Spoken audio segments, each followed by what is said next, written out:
बड़े इंटरेस्टिंग और fascinating object होते हैं दुनिया में, ब्रह्मांड में, जिनका नाम होता है black holes. Black holes. Black holes black holes क्या होते हैं कि ब्रह्मांड को आप मानिए स्पेस और टाइम को एक इमेजिन करिए चादर है स्पेस टाइम की। इसमें एक तरफ स्पेस मान लीजिए, इधर टाइम मान लीजिए, और इसमें हर एक पॉइंट स्पेस टाइम में कहीं कॉरेस्पॉन्ड करता है। अब इस चादर पे अगर मैं एक गेंद रख देता हूं तो क्या होगा? चादर का नीचे मुड़ जाएगी। हाँ, अंदर को। राइट। अगर गेंद भारी होगी तो क्या होगा? तो और मुड़ जाएगी। हाँ। अगर गेंद बहुत ज्यादा भारी और फिर भी बहुत छोटी होगी तो क्या होगी? एक पॉइंट पे आके चादर फट जाएगी, बहुत नीचे चली जाएगी, फिर फट जाएगी। इसको हम बोलते हैं रिप इन स्पेस टाइम। अब सवाल यह है कि अगर ऐसा होगा तो ये गेंद कहां जाएगी?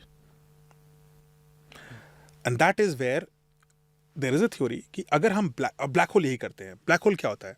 ब्लैक होल एक छोटे से पॉइंट पर बहुत सारा मैस अगर हम डाल दें तो वो ब्लैक होल होता है। यानी कि अगर धरती को हम लें और सारा वजन लें और उसको छोटा कर दें और एक कंचे के बराबर कर दें तो धरती भी एक ब्लैक होल बन जाएगी।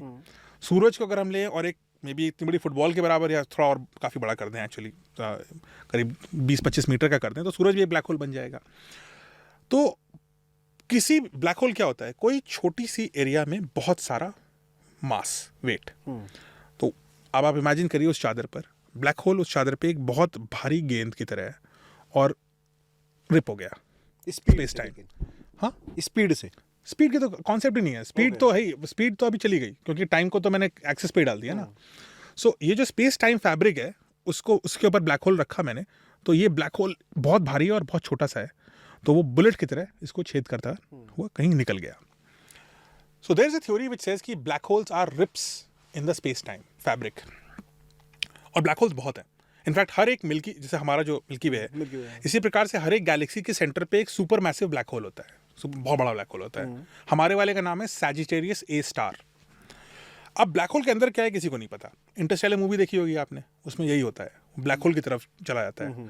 जब ब्लैक होल के अंदर क्या है किसी को नहीं पता, लेकिन हमें यह पता है कि ब्लैक होल में ग्रेविटी इतनी ज्यादा है कि लाइट भी उससे निकल नहीं पाती, और इसीलिए इसको ब्लैक होल बोला जाता है, क्योंकि वो ब्लैक है और उसमें शायद एक होल है। ओके। अब सवाल अब इंटरेस्टिंग ये होता है कि ब्लैक होल दूसरे छोर से कहाँ गया? तो दूसरे छोर पे जो सब लाइट अंदर जा रही है वो निकलती होगी कहीं से। अब ये किसी ने नहीं देखा, ये ब्लैक होल तक हमने देखा मतलब हमें पता है, ब्लैक होल की फोटो भी आ गई है। लेकिन दूसरे छोर पे शायद एक वाइट होल है, क्योंकि सारी लाइट वहां से, वहां बहुत सारा प्रकाश होगा। ये जो वाइट होल है ये ब्लैक होल का दूसरा छोर है।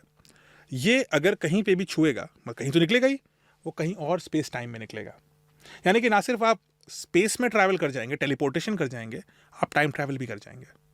अगर आप इस ब्लैक होल के अंदर जा करके कहाँ जाना है, एक हाईवे की तरह आप इधर उधर मुड़ पाएंगे, लेकिन बहुत मुश्किल है, क्योंकि ब्लैक होल में अगर आप जाएंगे तो इंसान तो तुरंत खत्म हो जाता है। इनफैक्ट एटॉमिक लेवल पे टुकड़े टुकड़े हो जाएंगे। एग्जैक्टली उसका तरीका है।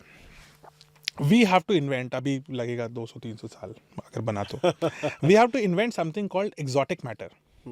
एक्सोटिक मैटर क्या करेगा? जैसे कभी कोई सोचिए, अगर कोई नाली फंस जाए तो आप उसमें बहुत तेज प्रेशर से एक पानी डाल दीजिए तो साफ हो जाती है। Exotic matter is something like that to a black hole. Black hole है, अगर उसमें कोई मैटर जाएगा तो उसको तो रिप कर देगा वो। लेकिन अगर हम एक्सोटिक मैटर डालते हैं तो एक्सोटिक मैटर की प्रॉपर्टी ये होगी कि उसकी ग्रेविटी एंटी होगी, मतलब ग्रेविटी अट्रैक्ट नहीं करेगी, रिपेल करेगी। तो जैसे वो एंटी मैटर डाला ब्लैक होल में तो रिपेल करके वो ब्लैक होल का जो ब्लैक होल है वो स्टेबल हो जाएगा। और फिर इस एक्सोटिक मैटर के बीच से हम एक मैटर डाल देंगे, यानी इंसान डाल देंगे, तो वो सेफ रहेगा। तो इट्स लाइक अ कवच। लेकिन प्रॉब्लम यह है कि एक्सोटिक मैटर कैसे बनेगा? एक्सोटिक मैटर का नाम ही एक्सोटिक है। तो ऐसा कोई पदार्थ कैसे बनेगा जिसकी ग्रेविटी उल्टी चलती हो?